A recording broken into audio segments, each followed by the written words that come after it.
이 지구상에 가장 인구가 많은 나라는 중국이지요.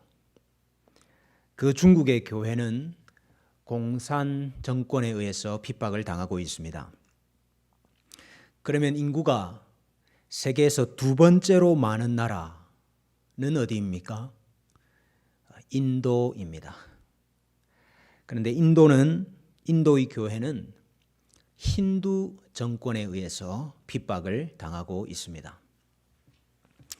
인도의 인구 중에 힌두교인은 약 85%, 이슬람 교도들이 10%, 기독교인은 1%에서 2% 정도를 차지하고 있습니다. 사실 인도의 선교 역사는 오래되었습니다마는 선교의 벽이 높은 나라가 인도입니다. 인도가 영국으로부터 독립하기 전에 565개의 소왕국으로 나누어져 있었습니다. 이 소왕국들을 통일을 한 것입니다.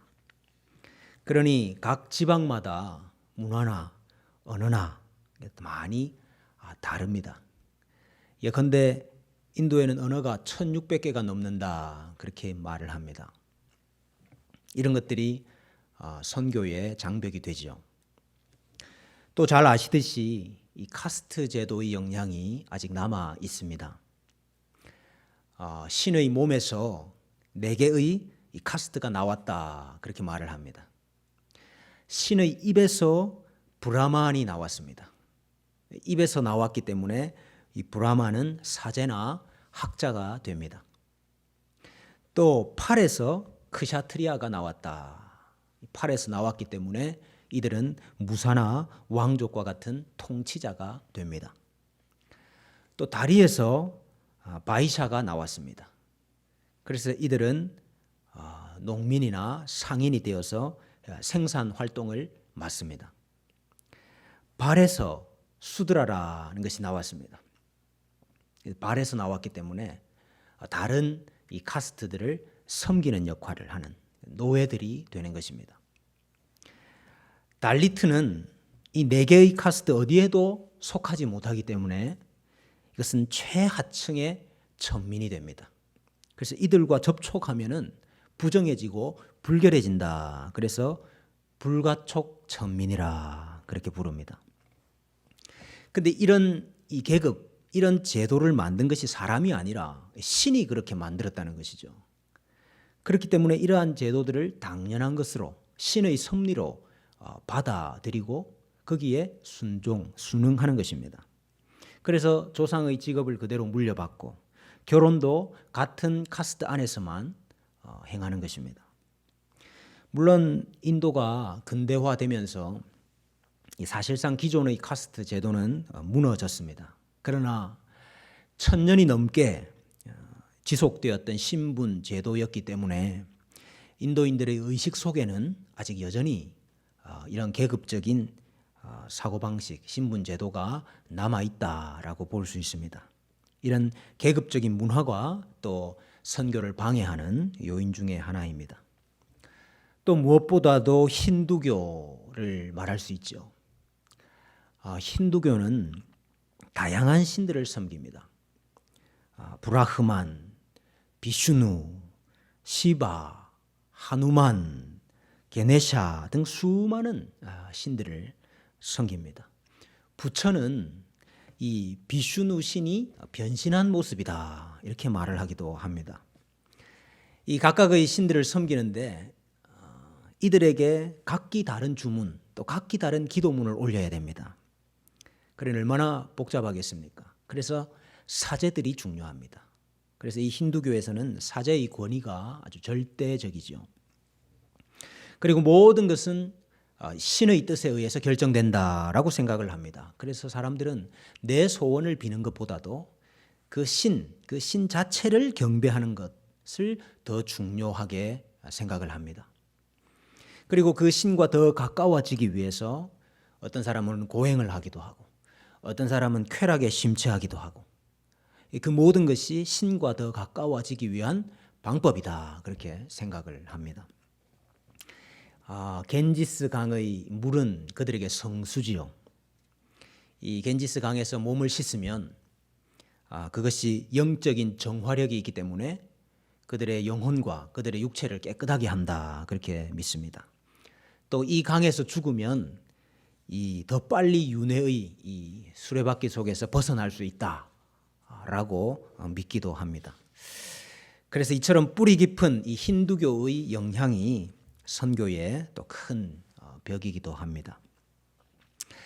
그런데 최근 인도의 이 선교 상황이 더 악화가 되었습니다. 그 이유는 바로 인도 민족주의를 이념으로 하는 인도 인민당이 정권을 잡았기 때문입니다. 인도 인민당의 나렌드라 모디가 총리로 당선된 2014년 5월 이후부터 힌두 민족주의 또 힌두 근본주의가 세력을 더 확장하고 있습니다. 힌두 민족주의라는 것은 인도를 힌두교 아래 통합하려고 하는, 그래서 힌두교 국가를 만들고자 하는 이념입니다. 그래서 이들은 타 종교에 대한 이 배척 경향이 심하지요. 그리고 목적을 위해서는 무력도 사용할 수 있습니다. 인도는 작년에 미국의 자유의 여신상보다 2배가 더 큰 높이가 182m에 이르는 세계 최대의 동상을 세웠습니다. 이 동상을 세우는데 든 비용만도 5천억 원이 된다고 합니다. 근데 이 동상이 누구의 동상이냐? 인도의 민족주의자 파텔의 동상입니다.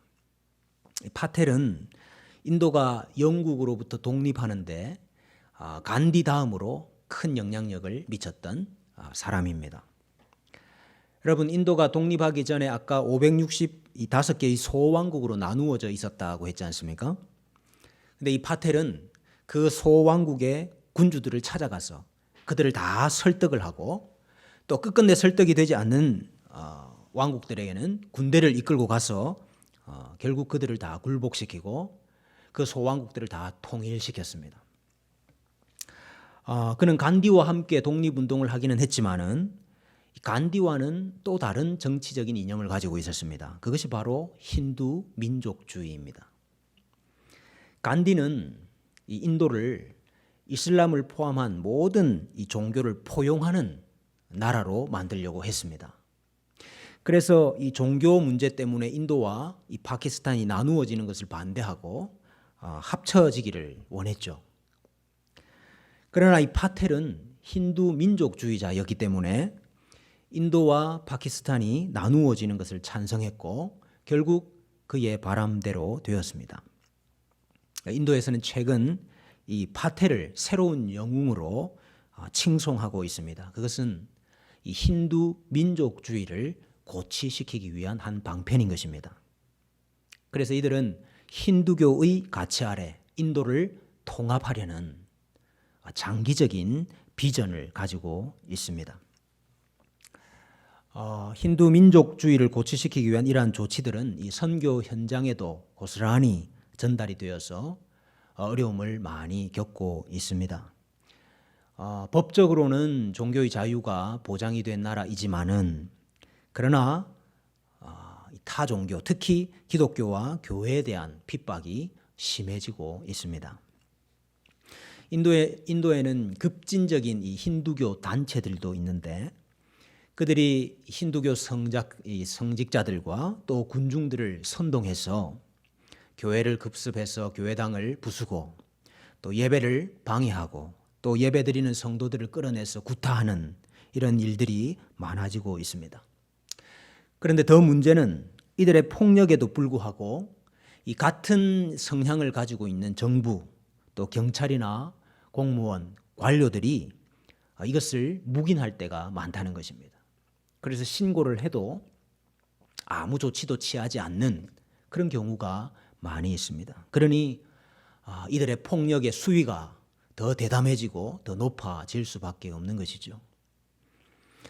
또한 이들은 이 기독교로 개종한 사람들을 표적으로 삼아서 테러를 일으키고 또 그들에게 다시 힌두교로 개종하라 하는 압력을 가하고 있습니다. 또 이 힌두 민족주의를 표방하는 정부는 선교사들을 추방하고 있습니다. 비자법을 강화해서 선교사들이 인도에 발을 붙이지 못하도록 만들고 있는 것인데 이미 인도의 절반 이상의 선교사들이 인도를 떠났습니다. 우리 교회가 파송하고 협력하고 있는 우리 인도 선교사님들도 이 비자 문제로 지금 많은 어려움을 겪고 있는 것이 사실입니다. 오늘은 특별히 우리 교회가 파송해서 인도에서 사역하고 계시는 디모데리 선교사님의 우리 영상 편지를 우리가 함께 보고 함께 기도하려고 합니다.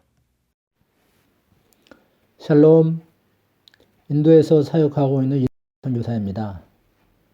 요즘 코로나 바이러스 때문에 얼마나 고생들이 많으십니까?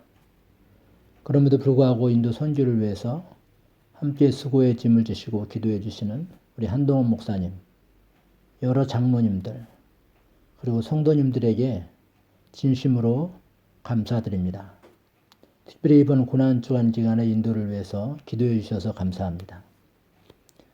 여러분들이 잘 아시는 것처럼 인도는 85% 이상이 힌두교이고 10% 정도가 이슬람입니다. 개신교는 1% 정도에 불과합니다. 그 중에 저희가 사역하는 북인도의 복음화율은 0.1%밖에 되지 않습니다.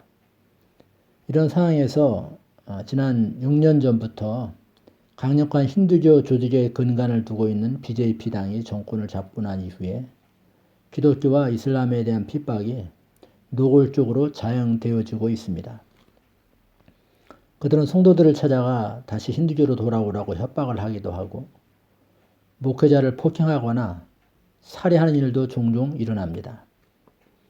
법적으로 종교의 자유가 있는 나라이지만 권력을 가진 과격한 힌두교도들은 법을 무시하고 법 위에 군림하고 있습니다. 기독교인들은 소수이기 때문에 경찰에 고소를 해도 법적인 보호를 받기보다는 일방적으로 당하기가 일쑤입니다.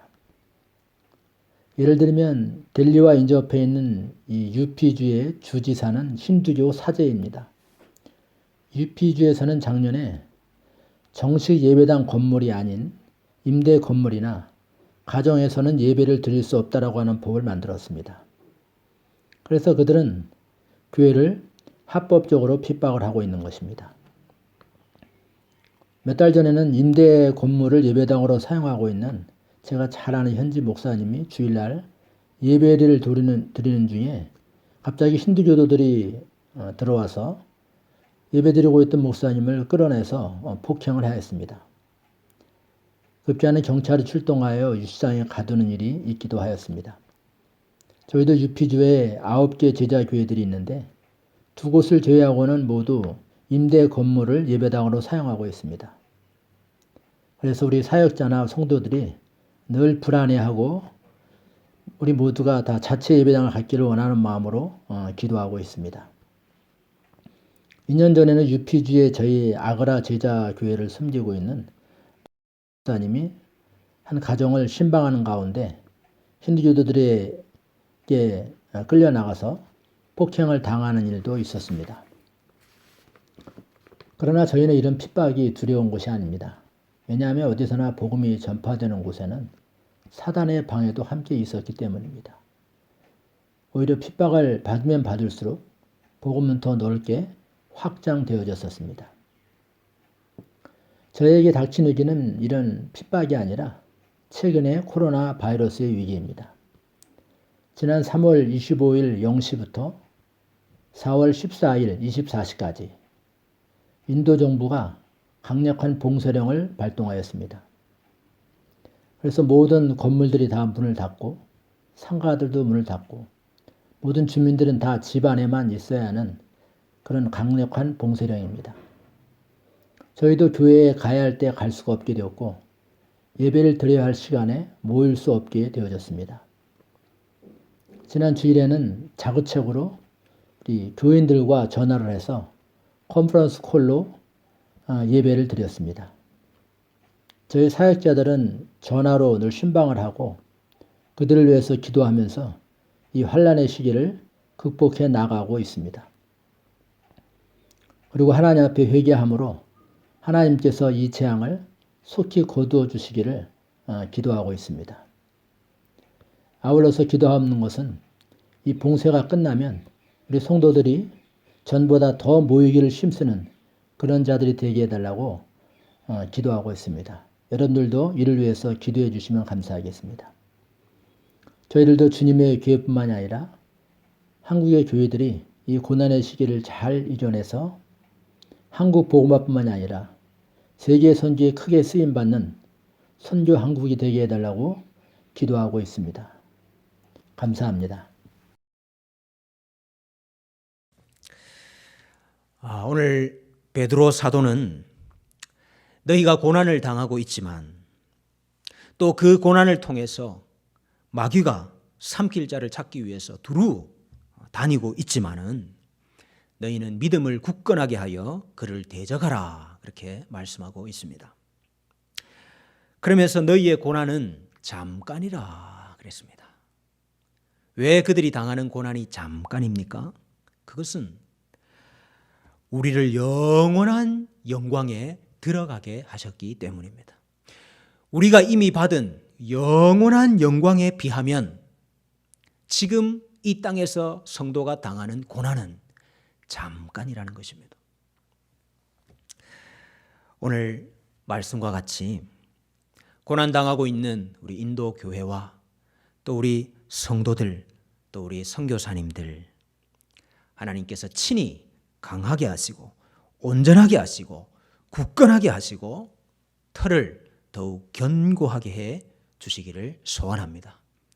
그래서 핍박 가운데서도 고난 가운데서도 끝까지 십자가 지고 예수님 부인하지 아니하는 우리 성도들 되기를, 또 우리 주님의 교회 성도들이 되기를 주님의 이름으로 축복합니다.